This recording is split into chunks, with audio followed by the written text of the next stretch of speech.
Hello friends, welcome to our channel AI and ML production. तो आज का इस वीडियो को देखने के बाद आप लोग को एक जनरल नॉलेज या बेसिक सा नॉलेज हो जाएगा कि data science and machine learning क्या होता है। तो अगर आप एक बिगिनर है इस फील्ड में तो ये वीडियो आपके लिए परफेक्ट है। और यहाँ पे मैं आप सबको सिर्फ एक ही बात रिक्वेस्ट करूंगा कि वीडियो को लास्ट तक जरूर देखिएगा ताकि आप लोग को समझ में आ जाए कि डाटा साइंस और मशीन लर्निंग क्या होता है। तो यहाँ पे मैं बिना देरी किए वीडियो को स्टार्ट करूंगा।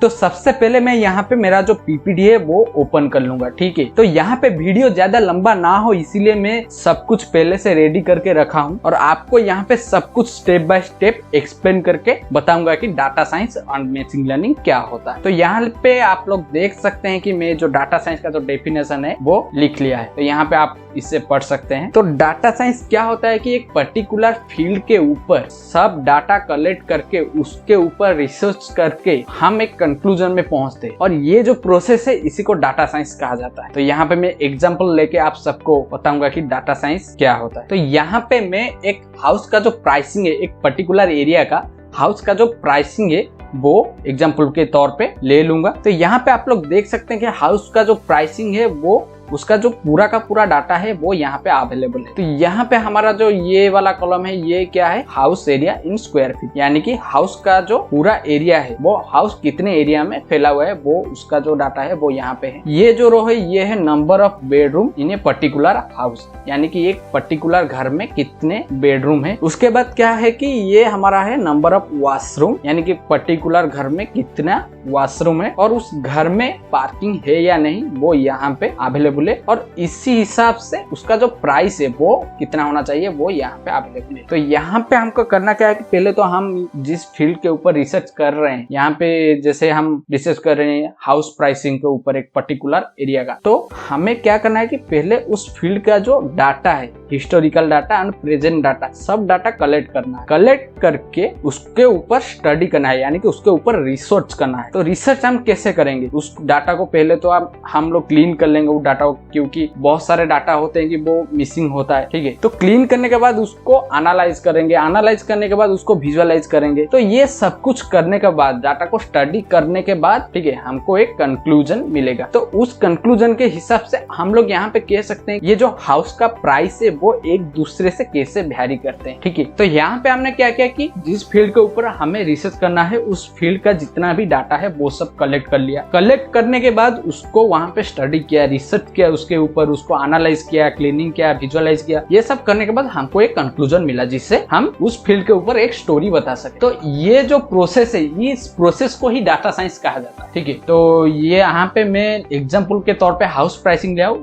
बहुत सारे एग्जाम्पल है। तो यहाँ पे हमें क्या मिला, यहाँ पे हमको एक कंक्लूजन मिला। यहाँ पे हम बोल सकते हैं कि जिस घर के वॉशरूम ज्यादा है उसका प्राइस थोड़ा ज्यादा है। यहाँ पे आप लोग देखिए नंबर 3rd रो पे जो घर है इसका स्क्वायर फीट कम है, किसके मुकाबले, हमारा नंबर 2 रो के मुकाबले, लेकिन इसका जो प्राइस है वो लगभग इसके आसपास, नंबर 2 में जो घर है उसके प्राइस के आसपास है इसका प्राइस। तो यहाँ पे हम लोग बोल सकते हैं कि जिस घर में नंबर ऑफ वॉशरूम्स ज्यादा हो उसका प्राइस थोड़ा ज्यादा रहता है, ठीक है। तो यहाँ पे एक फैक्टर हमको मिल गया। तो ऐसे बहुत सारे फैक्टर हो सकते हैं, मैं सिर्फ यहाँ पे आपको एक ही फैक्टर बताऊंगा, लेकिन ऐसे बहुत सी फैक्टर होते हैं जिससे हम लोग बता सकते हैं कि जो वो पर्टिकुलर फील्ड वो किससे वैरी करता है या फिर वो पर्टिकुलर फील्ड के ऊपर क्या क्या काम होता है, ठीक है। तो ये जो प्रोसेस हो गया इसे कहते हैं डाटा साइंस। इसके बाद हम आते हैं मशीन लर्निंग के ऊपर। तो मशीन लर्निंग किसे कहते हैं, यहाँ पे मैं जाऊंगा दूसरी स्लाइड पे। यहाँ पे आप लोग देख सकते हैं कि ये जो है ये मशीन लर्निंग का डेफिनेशन, ठीक है। यहाँ पे इसको आप लोग रीड कर सकते हैं, मैं इसको एक्सप्लेन करके भी आप लोग को समझाऊंगा विथ एग्जाम्पल, सेम एग्जाम्पल, वही हाउसिंग प्राइस के ऊपर एग्जाम्पल लेके मैं आपको समझाऊंगा कि मशीन लर्निंग क्या होता है। तो मशीन लर्निंग क्या होता है, ये एक पार्ट है डाटा साइंस का, ठीक है। मशीन लर्निंग ये भी एक पार्ट है डाटा साइंस का। इसमें क्या होता है कि इसमें हमको जो एल्गोरिदम है, मॉडल का जो एल्गोरिदम है, कंप्यूटर का जो एल्गोरिदम है उसको समझना होता है, ठीक है।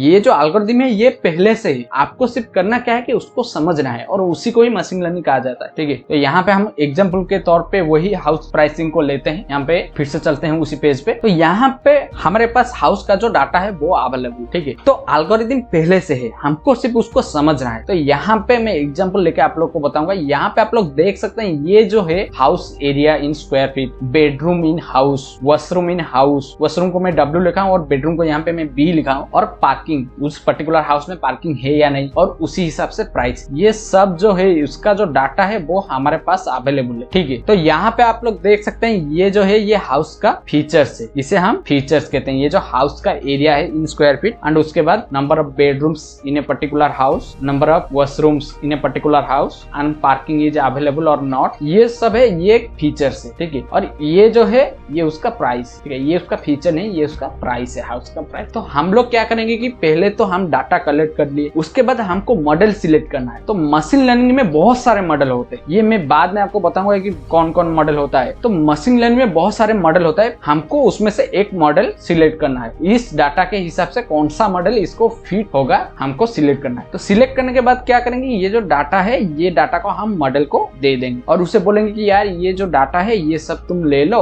और इससे स्टडी करो। इस डाटा को स्टडी करके हमारे पास कुछ और डाटा है, उसका हमें कुछ आउटपुट चाहिए, वो हमको दे दो, ठीक है। तो मशीन यहाँ पे दो तरीके से डाटा लेगा, एक इंडिपेंडेंट डाटा और एक डिपेंडेंट डाटा। तो यहाँ पे इंडिपेंडेंट डाटा कौन है, ये हमारा जो फीचर्स हो गया ये सब इंडिपेंडेंट, ठीक है। और ये जो प्राइस हो गया ये डिपेंडेंट। इसे हम डिपेंडेंट क्यों कहते हैं यार, यहाँ पे देखो ये जो प्राइस है ये डिपेंड है इस फीचर्स के ऊपर। ये जो फीचर्स है हाउस का, अगर ये हमको नहीं पता है तो हम उसका प्राइस नहीं बता सकते। तो मशीन क्या क्या दो तरीके से डाटा ले लिया और उसको स्टडी कर लिया, ठीक है। स्टडी करने के बाद वो एक कंक्लूजन में पहुंचा, हाँ ये इसका जो प्राइस कैसे वैरी करता है ये मुझको समझ में आ गया। उसके बाद हमको क्या करना है, उसको कुछ डाटा देना है और बोलना है यार देखो ये जो डाटा है ये लो, तुमने तो स्टडी किया है, ये डाटा लो, ये डाटा लेकर मुझे बताओ कि ये जो फीचर्स है इस फीचर्स के हिसाब से ये जो हाउस का है इसका प्राइस कितना होना चाहिए। तो वो हमको वहां पे बता देगा कि प्राइस कितना है। तो वो जो वैल्यू बताएगा वो एक प्रेडिक्शन वैल्यू होगा, ठीक है। वो प्रेडिक्ट करके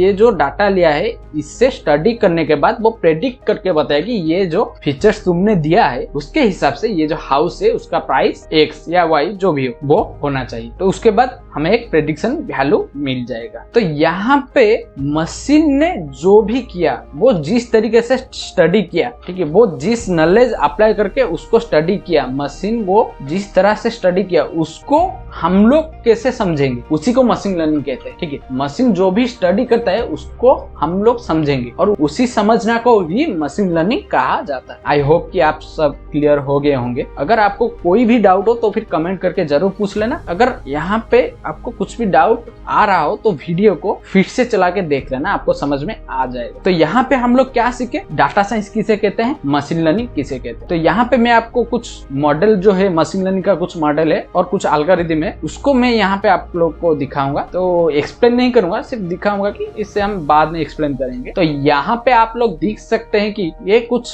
लिस्ट है हमारा जो मशीन लर्निंग का एल्गोरिथम है। लिस्ट जैसे कि हमारा linear regression, logistic regression, SVM, decision tree, KNN, K means. तो ये कुछ हमारा हो गया एल्गोरिथम ऑफ मशीन लर्निंग। अगर आपको इसके ऊपर सेपरेट ट्यूटोरियल चाहिए तो मैं चैनल पे इसके ऊपर सेपरेट ट्यूटोरियल बना के डाल दूंगा। अगर आप इस वीडियो को बहुत लेट में देख रहे हो तो फिर चैनल पे ये वीडियो अपलोड हो गया होगा, वहां पे जाके जरूर चेक कर लेना। तो चैनल पे ये सबका जो वीडियो है वो आपको मिल जाएगा। मेक श्योर कि आप लोग हमारे चैनल को सब्सक्राइब किए हो और जो बेल आइकन है उसे ऑल पे रख दिए। तो आज का जो वीडियो है वो सिर्फ इतना ही था। तो आई होप कि आप लोग सब समझ गए होंगे कि डाटा साइंस और मशीन लर्निंग क्या है। अगर आपको ये वीडियो पसंद आया तो फिर वीडियो को लाइक करना और शेयर करना और हाँ कमेंट करके जरूर बताना कि वीडियो कैसा लगा और इसमें से कितना प्रतिशत आप लोग को समझ में आया वो भी कमेंट करके जरूर बताना। तो इसका जो पार्ट 2 है उसमें हम आपको बताएंगे कि ये सीखने के लिए जो कंप्लीट रोड मैप होता है, यानी कि ये सीखने के लिए आपको किस चीज का नॉलेज होना चाहिए, वो सब इसका जो पार्ट 2 वाला वीडियो है वहां पे हम आपको बता दें। तो तब तक के लिए पीस आउट।